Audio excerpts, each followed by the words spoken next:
Hello friends, Microsoft Excel के series number 21 में आपका स्वागत है। मैं ऑलरेडी एक्सेल पर 20 वीडियोस बना चुका हूं। अगर उन सारे वीडियोस को आप देखना चाहते हैं तो लिंक आपको डिस्क्रिप्शन में मिल जाएगा। तो आज की इस सीरीज में हम लोग पेज लेआउट के अंदर जो और ऑप्शन छूटे हुए थे उन सारे ऑप्शन को आज हम लोग कवर करेंगे। बट वीडियो को स्टार्ट करने से पहले मैं आपको बताना चाहूंगा कि मेरा एक न्यू चैनल है जिसका नाम है हायर कंप्यूटर एजुकेशन। उस चैनल पर मैं बेसिक कंप्यूटर कोर्स जल्द स्टार्ट करने वाला हूं। तो अगर आप भी कंप्यूटर की बेसिक नॉलेज लेना चाहते हैं तो आप उस चैनल पर जा सकते हैं। लिंक आपको डिस्क्रिप्शन में मिल जाएगा। और उस चैनल पर नियम होगा कि क्लास एंड होते ही आपको पीडीएफ प्रोवाइड करा दिया जाएगा। तो चलिए आज का सीरीज हम लोग स्टार्ट करते हैं। तो दोस्तों चलिए अब हम लोग अपना एक्सेल ओपन कर लेते हैं। तो मैंने यहाँ पे अपना एक्सेल ओपन कर लिया। अब एक्सेल ओपन करने के बाद हम लोगों को जाना है पेज लेआउट में, और पेज लेआउट में जाने के बाद हम लोगों को देखना है कि हम लोगों ने कहां तक पढ़ाई कर लिया था। तो हम लोगों ने थीम्स पढ़ लिया, मार्जिन्स पढ़ लिया, ओरिएंटेशन, साइज, प्रिंट एरिया पढ़ लिया। मेरे को अब पढ़ना है यहां से लेकर, मैं दिखा रहा हूं आपको, यहां से लेकर यहां तक मेरे को पढ़ना है। ब्रेक्स, बैकग्राउंड, प्रिंट टाइटल्स, ये जितने भी ऑप्शंस है उन सारे ऑप्शंस के बारे में बारी बारी से हम लोग सीखेंगे। बस आपको इस वीडियो के साथ एंड तक बने रहना है, राइट। तो चलिए हम लोग यहां से शुरू करेंगे, इधर से शुरू करेंगे। Rotate, groups, align, selection pan, send backward, forward, ये सारे ऑप्शंस को हम लोग इधर से कवर करेंगे। और जो ऑप्शन छूट जाएंगे वो ऑप्शन को हम लोग नेक्स्ट वीडियो में कवर करेंगे। तो सबसे पहला जो यहाँ पे ऑप्शन आपके पास आ रहा है रोटेट। तो इस ऑप्शन को यूज करने के लिए हम लोगों को कोई ऑब्जेक्ट लेना पड़ेगा, राइट। कोई ऑब्जेक्ट लेना पड़ेगा। तो इसके लिए आपको जाना होगा इंसर्ट में, उसके बाद यहां से किसी एक शेप को ले लेना होगा।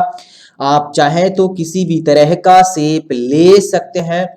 तो मैं यहां से लूंगा एक ट्रायंगल, सॉरी मैं यहां से क्या क्लिक कर दे रहा हूं, मैं यहां से जाऊंगा शेप में, उसके बाद जाऊंगा ट्रायंगल में, और यहां से एक ट्रायंगल मैं यहां से ड्रा कर देता हूं। और उसके बाद मैं जाता हूं पेज लेआउट में, और यहां से जाता हूं रोटेट में, और सारे ऑप्शन को हम लोग यूज करके देखते हैं। जब मैंने रोटेट राइट 90 डिग्री क्लिक करा तो ऐसा हुआ, रोटेट लेफ्ट 90 डिग्री ऐसा हुआ, फ्लिप वर्टिकल, फ्लिप हॉरिजॉन्टल ऐसे हुआ। अगर यहाँ पे एक ऑप्शन दिखाई दे रहा है जो कि मोर रोटेशन ऑप्शंस के नाम से है, तो अगर आप इस पे क्लिक करोगे तो आपके सामने थोड़ा सा एडवांस ऑप्शन खुल जाएगा जहां पे आप खुद से कस्टमाइज कर सकते हो, राइट। दैट मीन्स ये हाइट है, आप यहां से इसकी हाइट को इस तरह से कर सकते हो, इस तरह से इसको कम कर सकते हो। और रोटेशन में आप इस तरह से इसको अपने से, ठीक है, खुद से इसको आप कस्टमाइज कर सकते हो। इसकी जो विड्थ है यहाँ पे, इसकी विड्थ को भी आप यहाँ से ग्रो या फिर यहाँ से कम कर सकते हो। उसके बाद यहाँ से स्केल में भी आप यहाँ से इसकी हाइट को बढ़ा सकते हो और इसकी विड्थ को भी घटा या बढ़ा सकते हो, राइट। अगर यहाँ से लॉक करना चाहते हो तो ओके करके यहाँ से क्लोज कर दो, राइट, ये लॉक हो गया। अब आपके पास नेक्स्ट ऑप्शन आता है ग्रुप। तो ग्रुप का इस्तेमाल करने के लिए क्या बोल रहा है, groups object together so that they can be. देखो जो यहाँ पे लिख रहा है ना, अगर एक बार आप ध्यान से इसको पढ़ लोगे कोई कंफ्यूजन नहीं होगा आपके पास, एक भी कंफ्यूजन आपको नहीं होगा। तो अगर ग्रुप्स करने के लिए क्या करना पड़ता है, दैट मीन्स अगर आप चाहते हो कि ये वाला जो शेप है, ठीक है, मैं इसकी कलर को थोड़ा चेंज करता हूँ, ठीक है। मान लो कि आप चाहते हो कि ये वाला जो शेप है और ये वाला जो शेप है ये दोनों एक में ज्वाइन हो जाए, क्योंकि अगर आप इसको खींचना चाहोगे, अगर आप इसको खींचना चाहोगे तो इधर खींचा जाएगा, अगर आप इसको खींचना चाहोगे तो इधर खींचा जाएगा। लेकिन अगर आप चाहते हो कि एक बार में दोनों खींचा जाए, जहां जाए वहां दोनों शेप जाए, तो ऐसे में भैया आप ग्रुप कर सकते हो।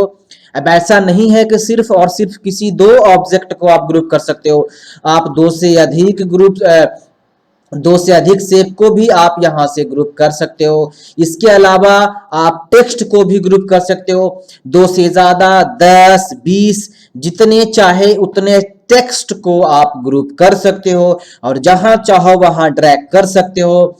इसका यूज एक्चुअल में कैसे होता है मैं आपको सिखाना चाहूंगा। अगर देखो आप यहाँ पे पहली शेप ये है, दूसरी शेप ये है और तीसरी शेप ये है। अगर चाहते हो कि तीनों ग्रुप हो जाए तो भैया आपको कुछ नहीं करना है, कीबोर्ड में कंट्रोल दबाकर रखना है। ठीक है, कीबोर्ड में कंट्रोल दबाकर रखना है और माउस का जो कर्सर है वो बारी बारी से हर शेप पर क्लिक करते जाना है। तो जितने शेप पर आप क्लिक करते जाओगे उतने शेप का हो जाएगा, एक में ज्वाइन हो जाएगा और उसके बाद आप उसको ग्रुप कर सकते हो। यानी कि सेलेक्ट पहले करना पड़ेगा, पहले आपको सभी शेप को सेलेक्ट करना होगा। तो मैं जाऊंगा पेज लेआउट, अभी तो पेज लेआउट में नहीं जाना है, अभी पेज लेआउट में नहीं जाना है, अभी आपको सिलेक्ट करना है। तो सिलेक्ट करने के लिए कंट्रोल दबाना है। कंट्रोल मैंने दबा कर रखा, इस पर क्लिक करा, इस पर क्लिक करा, इस पर क्लिक करा। जैसे ही मैंने तीनों पर क्लिक किया और मैं अब इसको खींचूंगा तो तीनों खींच आएगा, लेकिन अभी तो तीनों खींचा रहा है, लेकिन अगर आप इधर पर क्लिक कर दोगे तो ये हो जाएगा फिर से अलग। तो फिर से कंट्रोल दबा के आपको सेलेक्ट करना होगा। तो भैया अगर आप हमेशा के लिए ग्रुप करना चाहते हो तो चले जाओ ग्रुप वाले ऑप्शन में, तीन ऑप्शन दिखेगा, ग्रुप, रीग्रुप, अनग्रुप। तो भैया पहले तो मेरे को ग्रुप करना है तो यहाँ पे आप ग्रुप कर दो। अब आप जब इसको खींचोगे और इधर भी अगर आप क्लिक कर दोगे, कहीं पर भी माउस का कर्सर रहेगा, अगर आप यहां क्लिक करोगे तो तीनों इधर उधर जाएगा। देखो ये ग्रुप हो गया है। अगर आप इसको अनग्रुप करना चाहते हो तो भैया फिर से यहां जाओ और यहां से अनग्रुप कर सकते हो। तो ये अनग्रुप हो जाएगा, दोबारा से इसको ग्रुप कर सकते हो। आई होप आपको समझ में आ रहा होगा। अब हम लोग सीखेंगे अलाइन का यूज करना। यहां पर आप देख सकते हैं जब आप अलाइन पर क्लिक करते हैं तो आपके सामने बहुत सारे ऑप्शन आते हैं, align left, align centre, align right. भैया ये ऑप्शन यूज तभी आप कर सकते हैं, ठीक है, जब आपने कोई शेप या कोई वर्ड आर्ट को इंसर्ट किया है। अब ध्यान से देखना कैसे यूज होता है। जब आप इस शेप पर क्लिक करते हो और अलाइन पे जाते हो, भैया ये हाईलाइट नहीं होएगा। इस पर क्लिक करोगे फिर इस पर जाओगे तो ये भी हाईलाइट नहीं हुआ रहेगा। मतलब हम यूज कैसे करें, तो इसके लिए आपको क्या करना होगा, आपको सिंपल ये दोनों को सिलेक्ट करना होगा। तो आप इस पर कंट्रोल दबाओ और इस पर कंट्रोल दबाओ। अब आप जाओगे अलाइन में तो ये हाईलाइट रहेगा। देखो अलाइन लेफ्ट हो गया, अलाइन सेंटर हो गया, अलाइन टॉप हो गया। ध्यान से देखो इस शेप्स के अंदर, मैं थोड़ा सा जूम कर ही देता हूं। अब देखो अलाइन मिडिल हो गया, ठीक है। अब यहां से ध्यान से देखना, अलाइन बॉटम हो गया, ठीक है। उसके बाद अलाइन टॉप हो गया। देखो शेप में कुछ चेंजेस आपको देखने को मिल रहे हैं, राइट। तो आप ये सभी ऐसे करके यूज कर सकते हो, ठीक है। बात आ रहा है समझ में। आप एक से ज्यादा शेप ले सकते हो लेकिन अकेला शेप में काम नहीं करता है, ठीक है। बात आ रहा है समझ में आपको। हाँ, अब बात करते हैं हम लोग यहाँ पे सिलेक्शन पैन। तो देखो ये क्या होता है, आपने जो शेप को इंसर्ट किया है, आपने जो ऑब्जेक्ट को इंसर्ट किया है, वो सिलेक्शन पैन बताता है। सिलेक्शन पैन बताता है कि आपने कौन सा शेप इंसर्ट किया हुआ है, कौन सा इमेज इंसर्ट किया हुआ है, ये वहां पे शो करेगा, राइट। जैसे आप देख सकते हो एक ट्रायंगल है, तो जैसे ही आप सिलेक्शन पैन पे क्लिक करोगे तो यहाँ पे देखो शो कर रहा है ट्रायंगल 5, ओवल 4। अगर और कोई शेप यहाँ से अगर आप इंसर्ट करते हो तो उसका नेम यहाँ पे आ जाएगा, देखो, ठीक है। अगर और मान लो कि आपने एग्जांपल्स में ये किया तो देखो ये इसका नाम आ गया रेक्टेंगल। तो जितने ज्यादा आप ऑब्जेक्ट को सिलेक्ट करोगे, इंसर्ट करोगे, उसकी नेम यहाँ पे, इसकी विजिबिलिटी यहाँ पे आपको यहाँ शो करेगा। टोटल सिलेक्शन एंड विजिबिलिटी आपको शो कर रहा होगा, राइट। यहां तक आपको समझ में आ गया होगा। अब हम लोग बात करेंगे नेक्स्ट ऑप्शन के बारे में, जो कि मेरे सामने आता है सेंड बैकवर्ड और सेंड फॉरवर्ड। चलो मैं देखता हूं, इसके लिए मैं क्या कर देता हूं, इसको डिलीट कर देता हूं और इसको भी डिलीट कर देता हूं। मेरे पास सिंपल सा दो शेप है और ये दोनों शेप को हम लोग अभी इस्तेमाल करेंगे। कैसे करते हैं, मैंने इस शेप को यहां करा और इस शेप को मैंने यहां करा। अब देखो दोनों में क्या डिफरेंट होता है। अगर मैं क्लिक करूंगा सेंड बैकवर्ड पे तो क्या होगा कि ये जो शेप है, ध्यान देना, जैसे ये शेप तो भी यहाँ है, मैं यहाँ कर देता हूं। अगर आप क्लिक करोगे से ब्रिंग फॉरवर्ड, ठीक है, कहां क्लिक करोगे, ये नहीं हो रहा है, मैं क्लिक करता हूं यहां से। अब देखो ध्यान से, देखो ब्रिंग फॉरवर्ड मैंने किया, देखो इस पर मैंने क्लिक करा ऐसे हुआ, इस पर मैंने क्लिक करा ऐसे हुआ, ध्यान दे रहे हैं। मतलब आप इस शेप को पीछे ले जा सकते हो, बैक में जा सकते हो, या तो फिर फॉरवर्ड, मतलब ऊपर, सॉरी, ऊपर या फिर बैक, ठीक है। मतलब आप इसको फ्रंट में कर सकते हो और उसको बैक में भेज सकते हो। आप देख सकते हो कि जब मैं इस पर क्लिक कर रहा हूं तो इस तरह से ये डिफरेंट देखने को मिला, राइट। चलो अब हम लोग देखते हैं नेक्स्ट ऑप्शन में, ठीक है। अब आता है हम लोगों के सामने सीट ऑप्शन। सीट ऑप्शंस में दो option, grid lines, grid lines में दो ऑप्शन, व्यू प्रिंट, हेडिंग में व्यू प्रिंट। अब देखो मैं दोनों समझाता हूं। सबसे पहले सीखेंगे ग्रिड लाइंस। तो ग्रिड लाइंस में व्यू है, यानी भैया जब आप एक्सेल ओपन करते हो ना, तो देखो ये जो चारों तरफ जो लकीर है, जो लाइन है, यहाँ पे मैं आपको दिखाता हूँ इससे करके। ये देखो ये जो लाइन है, ये लाइन है, फिर ये लाइन है, ये लाइन है, फिर इधर से ये देखो ये लाइन है। तो ये सिर्फ ग्रिड लाइंस होता है। तो अगर आप चाहते हो कि ग्रिड लाइन शो ना करे, तो आप इसको यहाँ पे अनचेक कर सकते हो। आप देख सकते हो कि यहाँ पे सिर्फ और सिर्फ ब्लैंक ब्लैंक शो कर रहा है, सिंपल सा ब्लैंक ब्लैंक कर रहा है, यहाँ पे ग्रिड लाइंस है ही नहीं, ठीक है।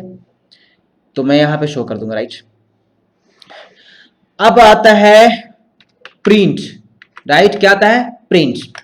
तो अगर आप प्रिंट पर क्लिक कर दोगे, तो जब आप इस सीट को प्रिंट करोगे तो ग्रिड लाइन आ जाएगा। लेकिन अगर इस पर अनचेक कर दोगे, तो जब इसको प्रिंट करोगे तो ये ग्रिड लाइन नहीं आएगा। चलो मैं जांच करके दिखाता हूं। मैं गया फाइल में, उसके बाद मैं गया प्रिंट में। अब देखो ये भैया ब्लैंक ब्लैंक है, देख सकते हो ये क्या है, ये ब्लैंक ब्लैंक है, यहाँ पे कुछ भी शो नहीं कर रहा है। जो मैटर था सिर्फ वही मैटर यहाँ पे शो कर रहा है, इसके अलावा कुछ भी शो नहीं कर रहा है। लेकिन अगर यहाँ पे प्रिंट पर क्लिक कर दोगे, अब जाओगे फाइल में, उसके बाद जाओगे प्रिंट में, तो भैया देखो चारों तरफ ग्रिड लाइन शो कर रहा है, यानी कि वो लाइन, ये जो ग्रिड लाइन है, तो ये प्रिंट आउट होकर निकलेगा जब आप उस पर क्लिक कर दोगे तब। नहीं तो फिर ये अनचेक रहेगा, तो आपको डायरेक्टली ब्लैंक पेज में ऐसे ही आ जाएगा, राइट। चलो अब मैं सिखाऊंगा आपको हेडिंग्स। हेडिंग में दो ऑप्शन, पहला ऑप्शन व्यू, दूसरा ऑप्शन प्रिंट। तो देखो व्यू में क्या कहता है, show row and column heading. Row heading are the row numbers to the side of the sheet. Column headings are the letters or numbers that appears above the columns on a sheet. देखो भैया क्या इसका मतलब है कि अगर आपने Excel के अंदर कोई हेडिंग दे रखा है, अब हेडिंग कैसे दिया जाता है वो आप जानते हो, अगर नहीं भी जानते हो तो देखो यहाँ पे एक ऑप्शन मिलेगा आपके पास, ये नाम करके, राइट, प्रिंट टाइटल्स। इसके अंदर आपको एक हेडर एंड फुटर का ऑप्शन मिलेगा, इसमें आप यहाँ से कस्टम करके यहाँ से आप दे सकते हो दोनों में, ठीक है। ये हेडिंग है आपका, राइट, ये क्या है आपका, हेडिंग है।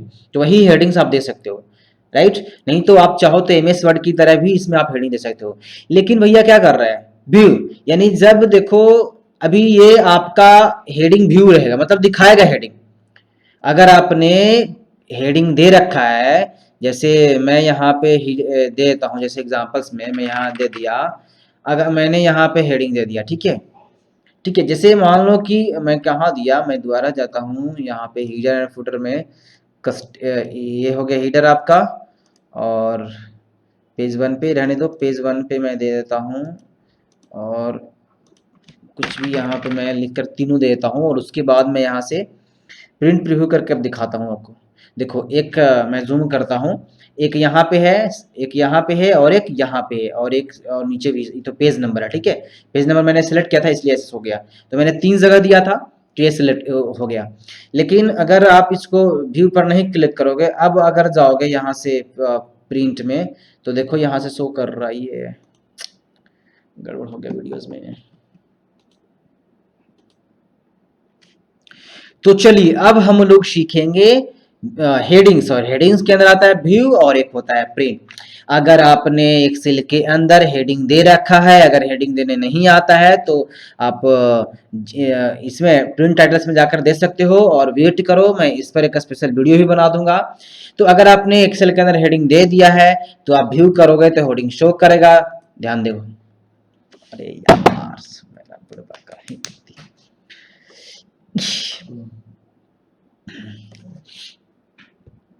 तो दोस्तों अब हम लोग सीखेंगे हेडिंग के अंदर आने वाला दो ऑप्शन, व्यू और एक प्रिंट। जब व्यू पर आप जाओगे तो क्या शो कर रहा है, show row and column headings. Row heading are the row numbers to the side of the sheets, column headings are the letters of और numbers that appears above the columns on a sheet. भैया इसका मतलब पता है क्या है, भैया ये शो करेगा। अगर आप हेडिंग्स पे क्लिक कर दोगे तो देखो जिस ऊपर ऊपर में रहता था ना, यहाँ पे ये वाला ABCD रहता था, और ये जो कॉलम में रहता था इधर देखो ऊपर में शो करता था, तो वो शो करेगा। जैसे मैंने यहाँ पे क्लिक करा, देखो ABCDEFGH शो कर रहा है, और इधर 1 2 3 रो में शो कर रहा है, ऊपर कॉलम है ABCD और इधर रो है। यानी कि भैया आप रो और कॉलम वाला जो नेम है, जो 1 2 3 है ABCD है, उसको भैया आप हटा सकते हो और ला सकते हो। लेकिन अगर आप इसको प्रिंट करना चाहते हो तो प्रिंट पर क्लिक कर दो। अब अगर यहाँ पे जाके आप प्रिंट वाला पर कमांड दोगे तो भैया यहाँ पे ABCD शो करेगा। देखो शो कर रहा है ABCD, उसके साथ देखो भैया रो भी शो कर रहा है, कॉलम में ABCD और रो में 1 2 3। लेकिन अगर आप यहां से प्रिंट पर अनचेक कर दोगे और जाकर दोबारा से प्रिंट करोगे तो भैया यहां पे ना रो शो करेगा और ना कॉलम शो करेगा। देखो रो में, कॉलम में क्या था, कॉलम में ABCD था, रो में था 1 2 3 4 5, ना यहाँ रो शो कर रहा है ना यहाँ कॉलम शो कर रहा है। दैट मीन्स अगर आप ABCD वाला भी प्रिंट करना चाहते हैं, मतलब कि रो और कॉलम दोनों को शो करवा के प्रिंट करना चाहते हैं, तो आप यहाँ पे प्रिंट पर क्लिक कर दो। उसके बाद अगर आप फाइल में जाके प्रिंट करोगे तो ये ABCD शो करेगा, जैसा कि आप यहां पर देख सकते हो। ठीक है, आपको यहां पे समझ में आ गया होगा। चलिए सो फ्रेंड्स, आज की वीडियो बस इतना ही। नेक्स्ट वीडियोस में हम लोग सीखेंगे ये ऑप्शंस। ठीक है, स्केल टू फीच और बैकग्राउंड, ब्रेक्स और प्रिंट टाइटल्स। अगले वीडियो में पूरा कवर कर दूंगा, पूरा का पूरा बता दूंगा। अगर एक्सेल की और भी वीडियो देखना चाहते हैं तो लिंक आपको डिस्क्रिप्शन में मिल जाएगा। तो तब तक के लिए बाय बाय, टेक केयर।